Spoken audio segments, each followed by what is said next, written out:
मेरे साधो भाई सब जग भूला पाया, मेरे साधो भाई सब। सात समुद्र की मसी करूं, लेखनी करूं बन राय, धरती का कागज करूं, गुरु गुण लिख्यो न जाए। अब एक कुत्ते की योनि में कितना कष्ट, और ऐसी कुत्ते ही की योनि मनवा के जीवन मनवाना आपको कई भोगने पड़ जा। फिर गधे की शरीर में आपको कितना कष्ट, और फिर बैल के शरीर में कितना कष्ट। नर से तू पशुआ की जय, गद्धा बैल बनाई, ये 56 भोग कहाँ मन बोरे है, कित कुरडी चुगने जाई। सिर पर सींग दिए मन बोरे, धूम से मच्छर उड़ावे, कांधे जुआ जोते कुआ, फिर जौ का भुस खावे। फिर पीछे तू खर की जगह, कुरडी चुगने जावे, टूटी कमर पजावे, चढ़े तेरा कागा मांस गिलावे। अपने आत्माओं, ये बातें जो परमात्मा ने स्वयं आकर के हमें सुनाई हैं, कही हैं, ये कोई बालक नहीं थे वो कि वैसे ही कह सुन गए, नहीं। इनके ऊपर आपने बहुत गहराई से सोचना पड़ेगा। क्या बताते हैं कि आदमी जो सत भक्ति नहीं करता तो फिर क्या होगा, सतगुरु नहीं मिलते। नर से तू पशुआ की जय, गद्धा बैल दीजय बैल बनाई, और 4 पैर जंगल में डोले, तेरा तो ना पेट भराई। ओए होए, अब हम मनुष्य हैं, और जब भी भूख लगती है खाना खा लेते हैं। बाहर सफ़र में है, रोक भाई गाड़ी, चाय पीवांगे, चाय बनवा लो, समोसे लिया भाई, बर्फी लिया, लड्डू लिया, हैं खूब खाए, टन हो गए, चल पड़े। और फिर भूख लगती, प्यास लगती है, समय पर पानी जल बाहर कर लेते हैं, अच्छा फिल्टर पानी पीने लग गया आजकल तो। यानी खूब सुविधा आपको प्राप्त है, क्योंकि आपके पुण्य है। इन पुण्यों को, वर्तमान में प्राप्त पुण्यों को, पूर्व जन्म के जो पुण्य है, इन कितना खराब कर, कितना सदुपयोग कर चाहे दुरुपयोग कर, ये तो सारे मिलेंगे तुझे। और यदि भविष्य की तैयारी नहीं की तो ये सुविधाएं तेरी छीन ली जाएंगी।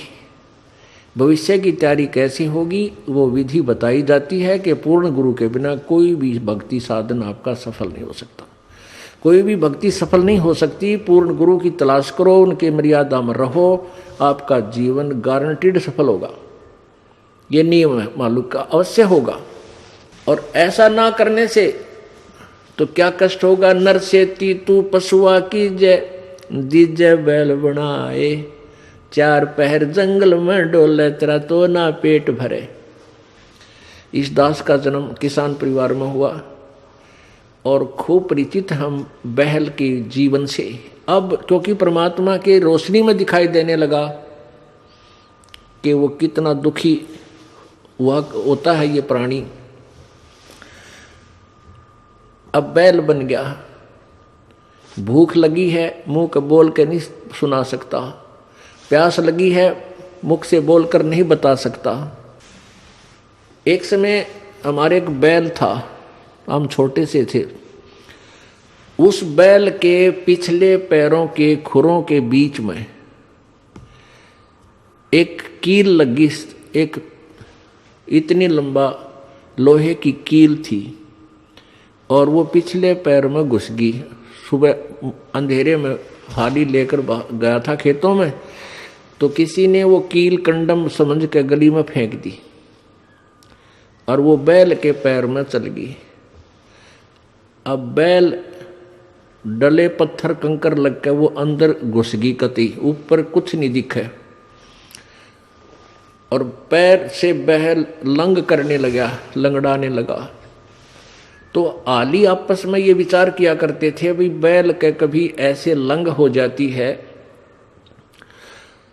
तो क्या बताया करते कि उसको रोकना नहीं चाहिए, बैल को काम लेते रहना चाहिए, क्योंकि उसकी नस पर नस चढ़ गई है, और नस पे नस चढ़ जाने से रोक देने से वो ज़्यादा हानि होती है, चलते रहने से वो ठीक हो जाता है। इस दृष्टिकोण से हाली ने सोचा कि इसके नस पे नस चढ़ गई, पैर की नाड़ी पर नाड़ी चढ़ गई, और इसको चलाते रहना। शाम तक चलाते रहा। बैल ने ना चारा चरा ना जल पिया, और शाम तक पैर सूज गया, सोजन आ गई। शाम ने आके खड़ा हो गया, एक 3 पैरों से चल रहा बेचारा, आते ही बैठ गया। सुबह उठा नहीं, इतनी पीड़ा थी उसको। अब पहले पुराने समय में 40 वर्ष पहले एक ऐसे ही वहाँ ट्रीटमेंट होया करते गाँव में। कोई व्यक्ति बुलाया, उसने कहा कि इसके गोड्डे में बा आ गया घुटने पे। वहाँ गर्म पट्टी जैसा भी उसकी औषधि थी वह तैयार, उसकी ट्रीटमेंट शुरू कर दिया। अब कीला गिरी पैर में, घुटने उस खुरों में, और ट्रीटमेंट हो रहा घुटने का। अब वो बोल के नहीं बता पा रहा मेरा पीड़ा कहाँ है। और जब वो मनुष्य शरीर में होगा, वो खूब आंडी पाक रहा था, अन्यों कहता होगा कि उसने देखा भगवान, देखी जाएगी, फिर देख, फिर क्या देखेगा, गधा बने पाछे, बैल बने पाछे। अब क्या तू क्या देखेगा, हमने तो अब देखना है जो मनुष्य शरीर है, और संतों की वाणी पर अटल विश्वास करके अपना कल्याण करवा लेंगे तो जान बचेगी। 1 महीने के तक वो बैल सूख गया, चारा भी छोड़ दिया उसने, खाना थोड़ा बहुत खावे कभी ना खाए, पीड़ा में। और ये बता नहीं पा रहा मेरा पीड़ा है कहाँ। वो अपने आप पक के, वो कील जहाँ लगी थी अपने आप पक के फूटा, उसमें से मवाद निकलन लगा। जब ध्यान गया को हो रहा तेरे किसके, तो खुरों में कोई गड़बड़ है। फिर उसमें हाथ पर छेड़ा छाड़ी करी, एक व्यक्ति बुलाया, उसने औजार से देखा अगर इसमें कील लगी है, वह कील पर निकाली, इतनी लंबी निकली, तब वो बैल स्वस्थ हुआ। तो पुण्यात्मा, उस नालायक ने सोची भी ना थी कभी तेरी ये दुर्गति हो जाएगी। लेकिन ठीक है, हमें ना पता हो, पर संत बतावें, सतगुरु बतावें आकर के, सब सदग्रंथ गुणकावें, तो विचार हमने करना चाहिए। तो ऐसा दुख फिर क्या बताते हैं कि सिर पर सींग दिए मन, 4 पहर जंगल में डोले, तेरा तो ना उधर बरे। अब तो समय मिलते ही, भूख लगते ही खाना खा लेते हैं। अब परमात्मा का भंडारा चलता है यहाँ पर फ्री ऑफ कॉस्ट है। कितनी बार भोजन पाओ, दिल करे जब चाह की भरा कप पर बैठ कर पीने लग जा। कहीं भी आप घर पे हो, भूख लगती है तभी कहते हो रोटी लाओ, खाना भूख लगी है, चाय बना लो, चाय पी ले, दूध लाओ हैं। और कोई त्यौहार है, ब्याह शादी है, लाडू बर्फी जलेबी खूब डट कर खाओ। लेकिन परमात्मा कहते हैं फिर इस भक्ति ना करने से, सदगुरु की शरण में ना जाने से, नर से तीतू पशुआ की जय, दीजे बैल बनाए, 4 पहर जंगल में डोले, तेरा तो ना पेट भराए। ओह, 4 पहर यानी सुबह से लेकर शाम तक। सुबह 6 बजे ले जाते थे, शाम को 6 बजे 12 घंटे खेत में रहेगा, तेरा तो पेट नहीं भरा, क्योंकि भूख लगी होगी।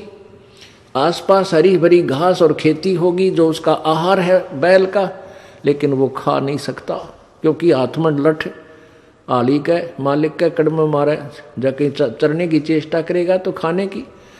समय पर पानी मिलेगा 2 टाइम मुश्किल से, प्यासा मर चाहे भूखा मर। पुण्यात्माओं, अब ये सतगुरु का गुण लिखण लग जाओ आप कितने। एक कुत्ते के जीवन को लिखो, फिर गधे के जीवन को लिखो, फिर बैल के जीवन में क्या क्या कष्ट आते हैं वो लिखो। और चीटी हाथी 84 लाख कहते हैं, इन सब से बाईपास निकाला मेरे सतगुरु ने।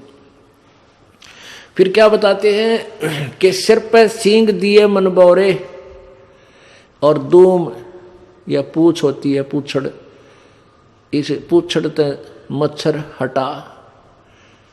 अब जैसे आज वर्तमान में तो बहुत सुविधा होगी, ये ऑल आउट लगा लेते हैं भाई, मच्छरदानी ला ली मच्छरों से बचने के लिए, और गर्मी से बचने के लिए पंखा, कूलर, एसी, पता नहीं कितनी व्यवस्था होगी आज। और परमात्मा बंदी छोड़ बताते हैं कि यदि तूने मालिक याद नहीं किया, सिर पे सींग दिए मन बोरे और एक धूम तो मच्छर उड़ा। अब वो धूम है ना तेरी, वो तो तेरा कूलर और वो ही तेरा पंखा और वह मच्छरदानी। और एक आधे कर्महीन की वह धूम भी कट जाती है, कीड़े पड़ जाए उसमें, वह काटनी पड़े, वह रह जाती है फिर 8-9 इंच की। और फिर उसने ऐसे करता है बैठा बैठा, वो सुविधा भी छीन ली कर्महीन प्राणी की कि थोड़ी बहुत लंबी धूम होती तो मच्छर उठा लेता थोड़े बहुत। अब कर्महीन के वह धूम भी कट गई। तो जितने पाप करेंगे हम, उसी की एवरेज में, उसी की रेशो में, प्रत्येक योनि में उतना ही कष्ट। पहले तो गधा और ऊपर तो अंधा, तो कितने पाप किए होंगे उस प्राणी ने। फिर बैल और धूम कटगी, वो मच्छर भी ना हटा सकता, मक्खी भी ना उड़ा सकता, थोड़ी बहुत कुछ सहयोग था वो भी खत्म हुआ। तो पुण्यात्माओं, इनको घनी गहराई से सोचो और फिर भगवान और गुरु जी की तुलना करो कि हम कितना बाईपास चल रहे हैं। फिर क्या बताते हैं, कंध जुआ जोते कुआ, कंधों का भुस खावे। ओहो,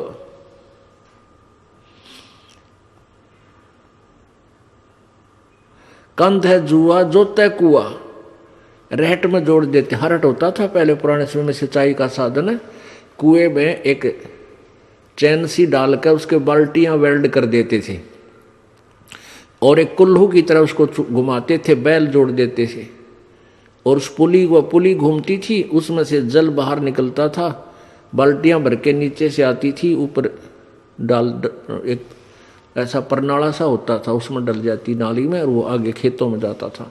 तो बैल को सुबह जोड़ देते, शाम तक वो उसका लठ मारते, अपने आप चलता रहता सिंचाई करने के लिए। तो क्या बताते हैं, और फिर उसको भूख लगती तो उसमें, पुराने समय की बातें हैं, ये गेहूं का चारा नहीं था, जौ होया करते, जौ, और जौ के भूस में इतने तीखे उनके पत्ते होते हैं, नोकेले से, तुस बोलते हैं उनको, कांटे से, और वो तूड़े में होते थे उस भूस में, और वो बैल खाता था। जौ के भूस को बैल जल्दी से खाएगा नहीं, वो तो जब खाएगा जब उसको ये दिख ले तेरी मृत्यु होगी, भूखा मर गया, तब उसको खाता है और कट्टे मुंह में चुभते हैं, आले से मुंह करता है, धीरे धीरे। हमने खूब देखा ऐसा। तो पुण्यात्माओं, वो दुख उस प्राणी ने कैसे ले लिया? क्योंकि सतगुरु शरण में नहीं गया। मनुष्य जब जीवन था वो भक्ति की को ना। तो ये सारी बातें याद आपको दिला करके आपके हृदय में परमात्मा की भक्ति प्रवेश करने योग्य बनाया जा रहा, ताकि आप दृढ़ता से, और डर के भय बिन भक्ति नहीं होती, और भय ज्ञान से होता है। जैसे बच्चे को ज्ञान हुआ सर्प का, तो फिर वो डरने लगा, उससे जान बचा ली। ऐसे ही हम आपको ज्ञान करा रहे हैं, आपको ज्ञान हो जाएगा तो आप इन पापों से उल्टे हटोगे और आपका जान बचेगी। जान बचेगी मतलब आपका मोक्ष हो जाएगा, 84 लाख योनियों के कष्ट से आप बच जाओगे।